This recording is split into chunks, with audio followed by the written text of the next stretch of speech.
Welcome back to round number 5, the penultimate Swiss round of our tournament today, the July mid-year celebration at Psycho Turtle in Pico Rivera, California. Dennis Geisler, Lucy Parker, back with you again. We have a pair of 3-1s and onto stream right now. Brian Perez and Robert Matthews featuring, in short, some megas we have not seen yet today.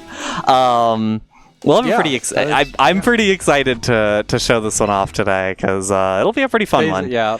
You can see on Brian's side we have the Mega Frostlass and the Mega Malamar, the Mega My Friend, alongside the Incineroar, Golden Glamora, and Whimsicott. On Robert's side, it is just that Mega Frostlass along with the Basculegion, Rotom Heat, Sneasler, Whimsicott, and Garchomp. I really want to see Malamar.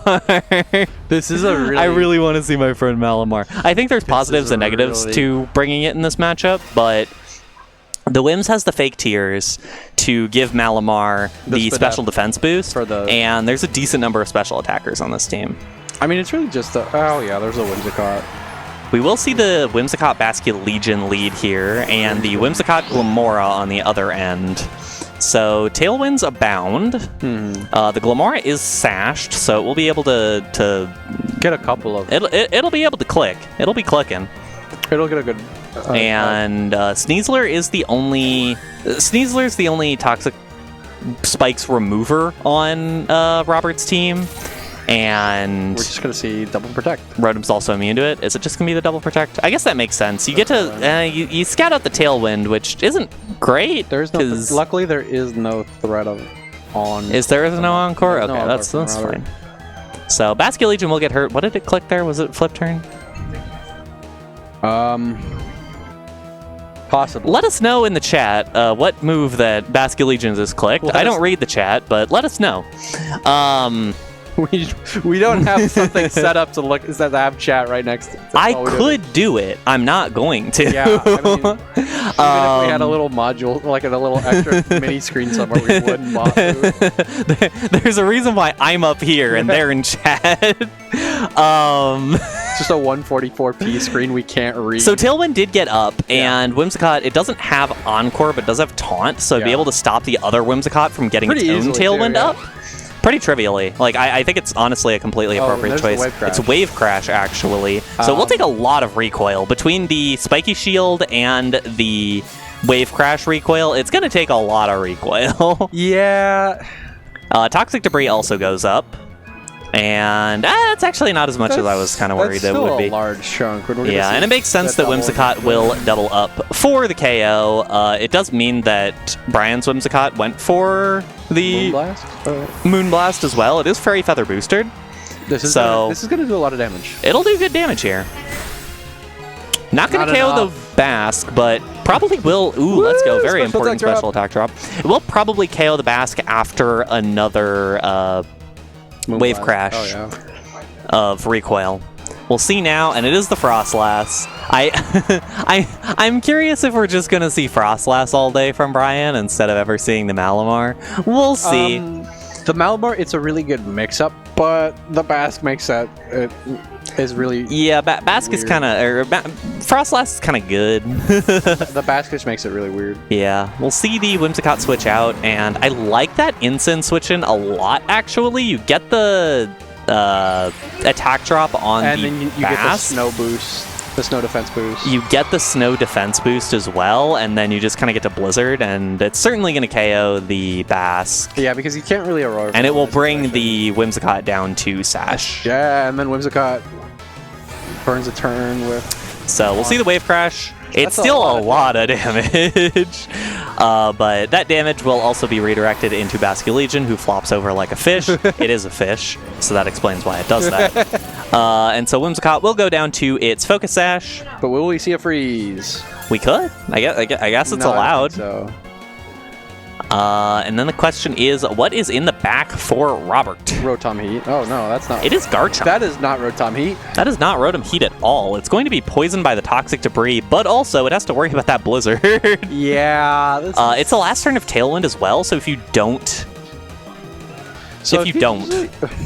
I don't understand what you do, because you don't. I guess you have to... Double, maybe... I think you have to double... just hit the Frostlass. Like, hope that Moonblast KOs Frostlass. Or you call the Protect on... Ooh, that is not what I thought was going to happen. You call the Protect on the Whimsicott. So just going down to the Whims protects, and it might actually just be the Protect on the Frostlass also. You fake out Garchomp. Oh, Garchomp Protect as well. That's not what I was expecting. That's but that a makes really sense. Well, I guess because of the. But now you can Tailwind again next turn, but now the Whimsicott's out here. Frostlass wins this play. Yeah. And I'm not even gonna look. I'm pretty sure Garchomp's not Yachi Berry. I don't even know if it takes. Not. I don't even think it takes Blizzard, even if it is Yachi Berry. No, it would have to be a very different spread. Yeah, so it's gonna switch out because otherwise it would get KO'd right now. Rotom will come in, so it will be able to take a Blizzard fairly comfortably. But Tailwinds are matched. Yeah. Yep. And the problem here is that. Spoilers, this is because we already saw the Scarf Basculegion earlier. This is not Scarf Rotom. So this Rotom is probably about to get Fake Tears Blizzarded. Fake Tears Blizzard. Yeah, I could see that being the case. It's going to be afflicted by Fake Tears Blizzard. It is good. Which will do a pretty solid chunk of damage that should put Brian in a place to win this. I mean, even if it's there's still Incineroar in the back. Rotom has Incineroar is still in the back, so it'll be able to come in, weaken the Garchomp. You have the Moonblast available to take the Garchomp really low. For the eventuality of just Rotom on the field, because Garchomp. Well, yeah. Garchomp is not a happy camper here. Yeah. And I like that Protect. It's bold, but I'm into it. It's going to be the Moonblast into the Rotom. This scares me a little bit in case it is... It was read by Robert, I guess. We'll see. Because Garchomp does go for the Rock Slide here. That does... I mean, Whimsicott's not Sash, so I guess theoretically, air quotes, breaks the Sash. But Overheat is going to go through into that. Whimsicott does pick up the KO. And I guess the question, I mean, because but now that you're at -2, you're not going to be doing a lot of damage. I wonder now if the next Overheat gets the Frostlass, because if it does, then you're fine. Although even then, you're getting Fake Outed right now. It's Fake Out Blizzard time. I guess we are getting the last turn of Snow now, so Robert might be playing around. Okay, once Snow is over, Blizzard could miss, and that's my win con. Yeah. This is a pretty just Garchomp will Protect. Yeah, a good Protect turn for should be the Fake Out into the Rotom, or just a Protect by the Rotom as well. That makes plenty of sense. So it comes down to Blizzard missing. Is what this game comes down to. Missing into Garchomp specifically, yeah. Because if Blizzard hits Garchomp, then Garchomp drops, and Rotom has no way through Incineroar. Yeah. And even then, Garchomp is... Even then, there's probably a shot for Brian, but it gets a lot more awkward. It depends on, the Garchomp's damage into the Incineroar. Yeah, at -1, which, I mean, it's still Life Orb, it's still going to be doing damage, but... Helping Hand. I'm going to say the Helping Hand. Just go for it, yeah. I agree. It's Shadow Ball. I guess that's somewhat safer, because you know that's always going to hit. You know that Helping Hand Shadow Ball is probably going to take out the Garchomp. Be really strong, too. And now it is the Incineroar against the Frostlass, against the Rotom. But the Rotom is -4, and the Incineroar does not have a Dark move, so we're going to be here for a minute. Rotom Heat is, very much the opposite of Frostlass. Citrus as well. This could take a minute.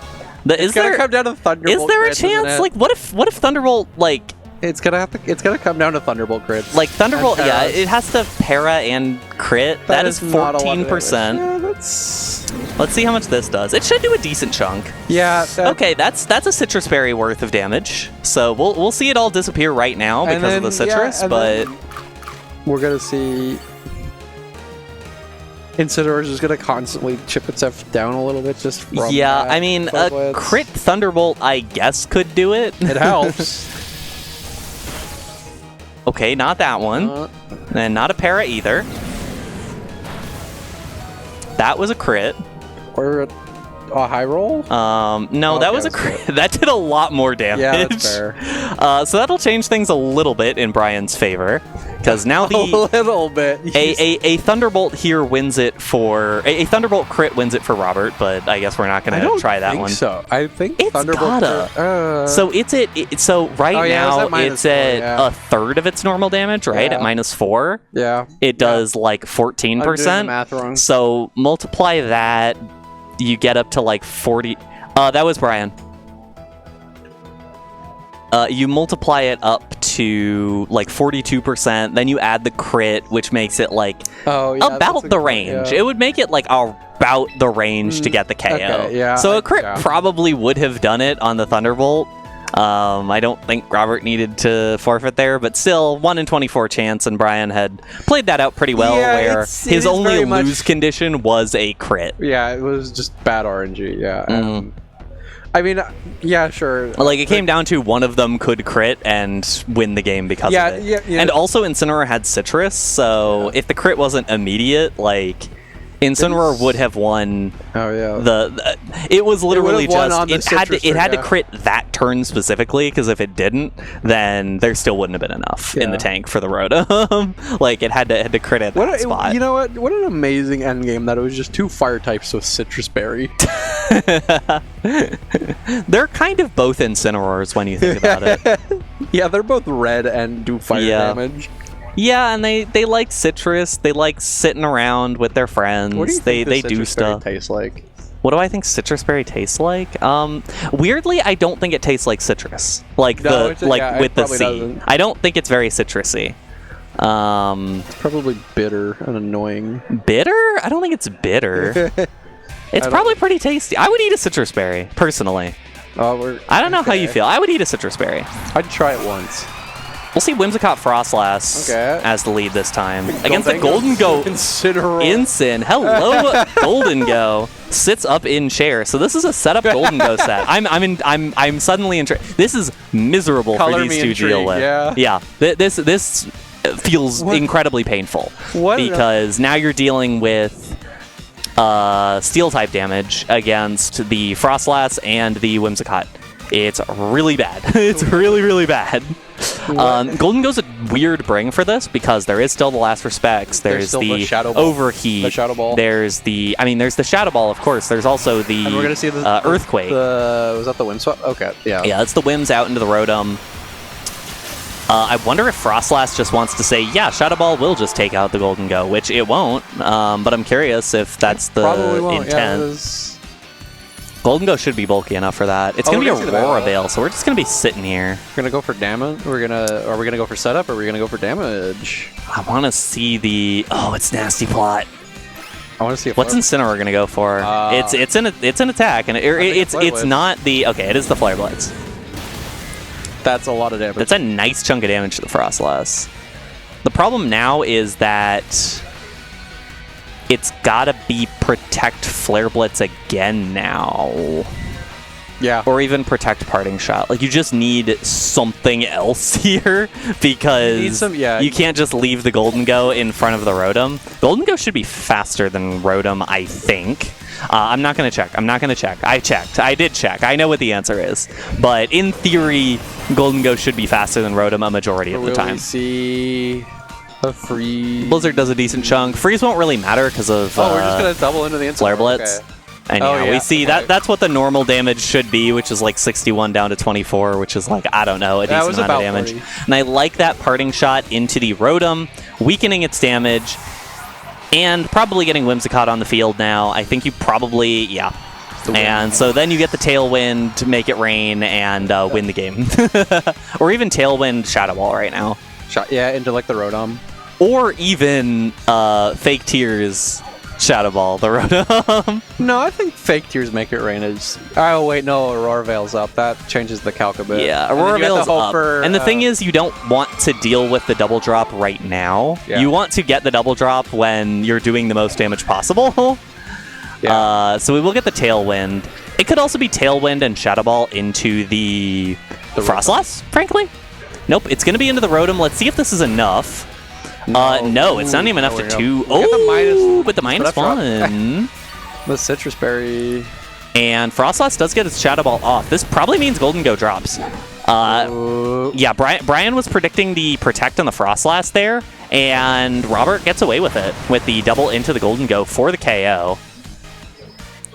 Still a lot of damage done, and the Tailwind is up, and the Rotom's in an awkward spot.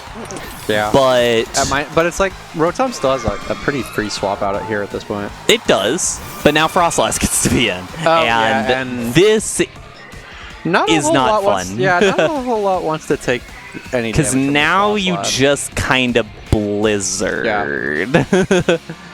you blizzard Moonblast and Aurora Veil. Do we think Blizzard takes down Frostlass from this range? It's gotta, right? It's 28%. It's a resist through Aurora Veil. It's a resist through Aurora Veil. It's also at 28%. It's against a Frostlass. Like, it's against a Pokemon with a very high special attack stat. I don't think Frostlass has a crazy special defense. Yeah, it's not that bulky, but I think the special defense is the higher of the two. Because I guess it's one of those things where I'm just misremembering, and it's just. Is there any reason to like double the Frostlass, or do you instead try to finish off the Rotom? Not the Rotom, a Whimsicott that switches in for the Rotom. Oh yeah, I which Rotom didn't switch out, so that's not the thing I said. A present Protect. See the Protect there. All right. I'm curious here. It is at -1. The Rotom is at -1. With Veil. So that's not chunk. Great. It's a chunk. It's okay. And Moonblast will come into the Frostlass, thing I didn't want. Because now the Overheat will come through. Does this KO the Whimsicott? It is at -2. No. Does a big chunk, but not enough to KO. Honestly, now I think you can just fake here's the Rotom and click Blizzard. I guess my issue is that if it switches out into Whimsicott, then Whimsicott gets to come in and that's a Tailwind, good point, yeah.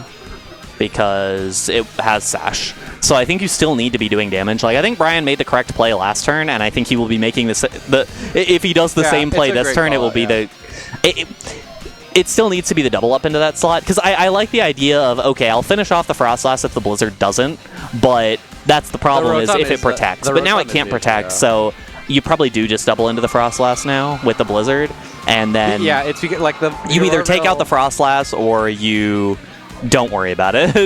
The Aurora Veil is there's the Blizzard. It does not get the Frostlass, which could be kind of a problem now, because the Moonblast will pick it up, but that means that Robert does have the Tailwind advantage from this point forward. Unless it's an Overheat miss. Unless it's an Overheat miss, I guess. So we know it's just the Incin and the Frostlass as well. So we know Snow is also done for this game. So it is very low HP, and no Aurora Veil anymore either. So very low HP Rotom. Rotom that does kind of nothing right now unless it switches out. Yeah, Whimsicott, and then we actually don't know what the last Pokemon is. It's presumably either Basculegion or Garchomp. I could see that being, yeah. Either one would be interesting. Like, I guess the thing here is that the issue with Garchomp is then you're relying on Blizzard misses to avoid. Oh yeah, absolutely. I mean, the thing is you're getting Tailwind here. Or you're not. Or you're not. You get Tailwind next turn, at the very least. Like, Tailwind's completely free next turn. And Blizzard could miss the Rotom, which would be funny. Yeah, but it doesn't. Yeah. I think it's actually better here for Brian if it is Basculegion, weirdly. Yeah, because you have Incineroar. Because you have Incineroar, which makes it kind of awkward for Bask. Oh, it's Incineroar with no Dark move. It's Incineroar with no Dark move, that is correct. That's right, it's Incineroar. Okay, I forgot about that. I hate no Dark move Incineroar. I hate that stupid thing. I think you risk it and Shadow Ball the Basculegion. I mean, what is the other option? What other choice do you have at this point? Be funny, click Aurora Veil. Wims doesn't have Encore, so you could protect the Frostlass here. But your Frostlass is going to drop to Last Respects, and then you lose the game. Because Last Respects still does enough damage to where you're going to get rid of this Incineroar before it can KO. Yeah, because Moonblast does a nice chunk, and Last Respects should do 15%. And we're going to actually, Ensign's just gone. I think that's going to be it for Ensign. Yeah. So, the last that'll be Robert winning game number 2, so we're split 1-1 at this point. Interesting. With some very interesting end games in both games. Yeah. I think... I'm trying to think, it's like, at what point did Brian kind of blow that? And I think it was not getting rid of the Rotom faster. Yeah. Like, losing the Tailwind advantage was a problem, yeah. And losing your Whimsicott was a problem, because the Whimsicott is also, like, it's Fairy Feather, it does damage. Yeah. And it's not Sash, because it's Fairy Feather. So it does, like, a nice chunk of damage, and having it available is really important. Rotom staying as strong as, or as on the field as long as it did, to just do those blizzards, those blizzards from Brian's Frostlass accomplished very little. Yeah. That needed to be Shadow Ball. It probably needed to be, like, if it was 2 Shadow Balls instead of 2 Blizzards, it would have accomplished more overall. Or even like a fake tier Shadow Ball after you got the Goldengo, the special attack. Yeah, I mean, the thing is, the Shadow Ball probably just got the Rotom at some point, especially after the -1, after that Shadow Ball from the Golden Go. The issue there was Aurora Veil. Yeah. Aurora Veil being up made the Rotom a little bit and that's the thing as well, where I wonder if Brian has any answer for, the Aurora Veil immediately. Malamar! That was fast, okay. It's my friend Malamar. Our friend. Malamar, my friend, making a very lovely looking Mega. Looking very, friendly. Looking very friendly, in fact. Frostlass will protect off the bat. Whimsicott goes for the fake tears into the Malamar, getting the special defense increase. Whims uses Moonblast, but that'll do not much. That is not a lot of damage. For a super effective hit, that is not a lot of damage. I'm going to be honest. Superpower into the Whims. Oh, this is so sick. Yes. Oh, my friend Malamar with a lovely read there. +1 attack, +1 defense, +2 Spadef. And the Frostlass stalled out that first turn. You wonder what things look like at that point, because it was probably Robert saying, okay, it's going to be an attack into the Frostlass here, like the knockoff or something. Even though the knockoff isn't a ton of damage, but we are going to see the Mega here. I'm curious if Brian goes for a Tailwind. I think this is probably a Tailwind. It could be another Fake Tears. Oh yeah, which would be hilarious. It's going to be Protect from the Whimsicott. Maybe calling a Blizzard? It's going to be Tailwind from the other Whimsicott. Is it Tailwind Blizzard? It is, okay. Malamar is going to very skillfully not get frozen here. It will not take a lot of damage. That really isn't a lot of damage. Very cleverly and skillfully not get frozen. The knockoff there into the Frostlass, not enough to KO. It is just the base 65 damage because it has the Mega Stone. Because the Mega Stone is not able to be knocked off, you do not get the bonus damage from it. That's something that people who have not played Megas that much won't know. Especially because Incineroar doesn't have knockoff, so a lot of people have not seen knockoff that much in this format either. Yeah, it's in a weird... Knockoff's in a weird spot between lower distribution from Incineroar. Oh, it's Golden Go coming in. This is a fascinating 4 that Brian has here. The taunt goes into the good as gold. It's not going to do anything. The Blizzard comes through. It won't do a lot of damage either. Malamar is down to under 50%. Kind of low HP. But, he's really cool, though. I mean, it does drop the Whimsicott down to 15% or 19%. He is low our friend. He is our friend, is the thing.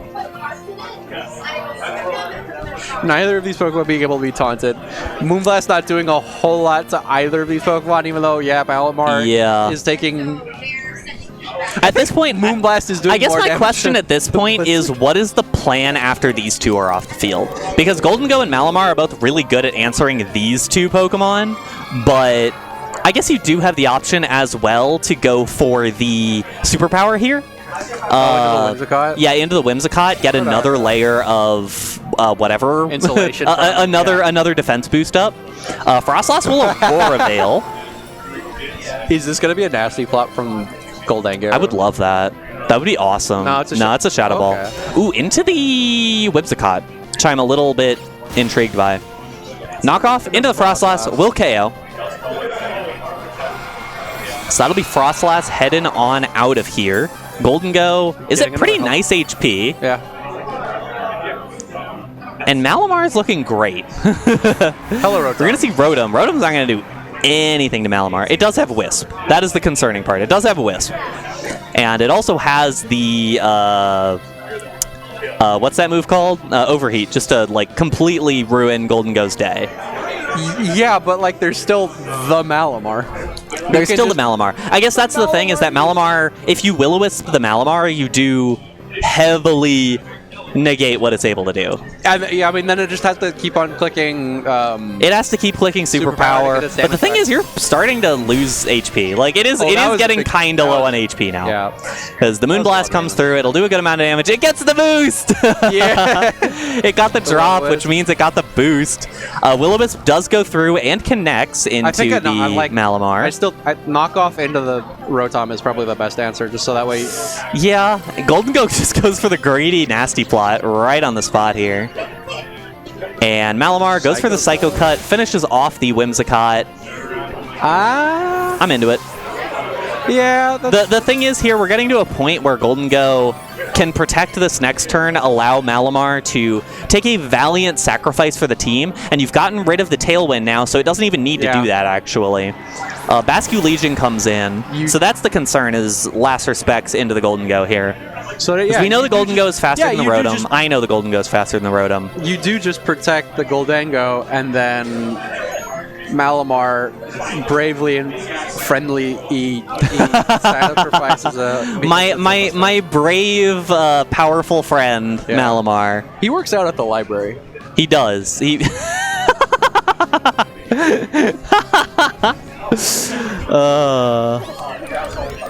And I guess the question is, how much damage do you have for this Rotom? I mean, a +2 Shadow Ball is going to hurt. A +2 Shadow Ball will do a lot of damage. And you also potentially have the... the Last Respects does go through into the Malamar, does pick up the KO. Overheat into the... And Malamar... You know what? Malamar did a really important job there. It did, honestly. Like, genuinely. Even aside from any jokes, Malamar really that was such a good showing for Malamar. Yeah, it did some really good work there. It sat there for a while. It was good into the Whimsicott. It was good into the Frostlass. It was good into the 4 that Robert had kind of pivoted towards, based on Brian leaning on the Frostlass in the first couple of games. Yeah. Because the thing is, now it is a very free Tailwind Shadow Ball into the Basque. Yeah. And once Basque is out of the way, you can figure it out. The rest of it, you can figure out. There's the Shadow Ball. This KOs. Because like, if there's an overheat miss, you can just start Fake Tears Shadow Balling. I mean, that's true, but even if Fake Tears hits, like, you're gonna be here. We're just gonna be here for a while, but Rotom's gonna lose. There's the KO. Okay, and here's the Moonblast. Presumably. Well, Tailwind went down first. Oh yeah. But the thing is, now Whimsicott does take a overheat. Yeah, because if it is, it's Glimora. Brian wins for like free now. Yep.